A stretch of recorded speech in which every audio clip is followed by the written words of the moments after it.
there arose up a new king over Egypt, which knew not Joseph. And he said unto his people, Behold, the people of the children of Israel are more and mightier than we.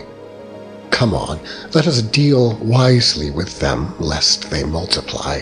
And it come to pass that, when there falleth out any war, they join also unto our enemies, and fight against us, and so get them up out of the land. Therefore they did set over them taskmasters, to afflict them with their burdens.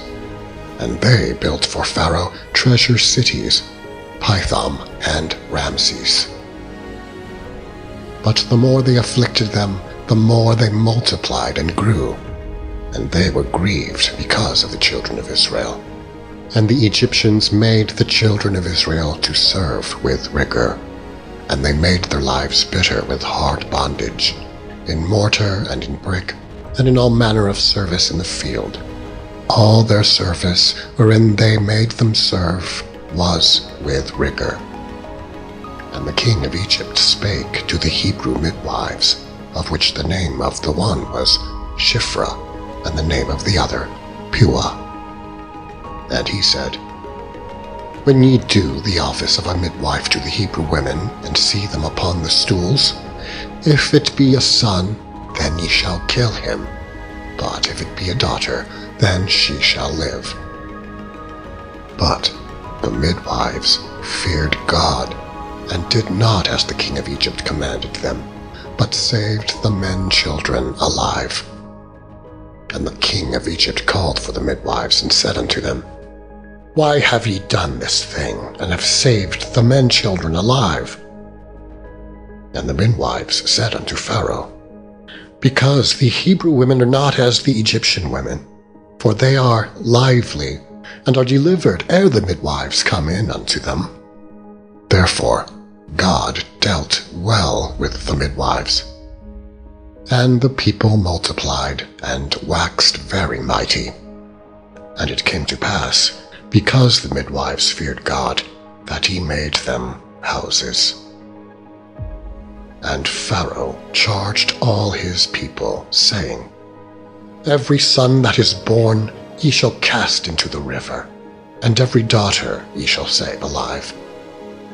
And there went a man of the house of Levi, and took to wife a daughter of Levi. And the woman conceived, and bare a son. And when she saw him that he was a goodly child, she hid him 3 months. And when she could not longer hide him, she took for him an ark of bulrushes, and daubed it with slime and with pitch, and put the child therein. And she laid it in the flags by the river's brink. And his sister stood afar off, to wit what would be done to him.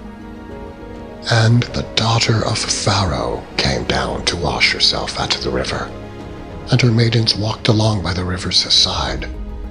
And when she saw the ark among the flags, she sent her maid to fetch it.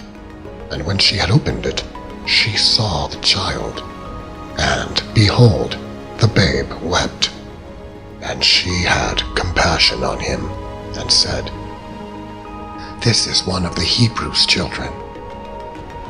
Then said his sister to Pharaoh's daughter, Shall I go and call to thee a nurse of the Hebrew women, that she may nurse the child for thee? And Pharaoh's daughter said to her, Go. And the maid went and called the child's mother.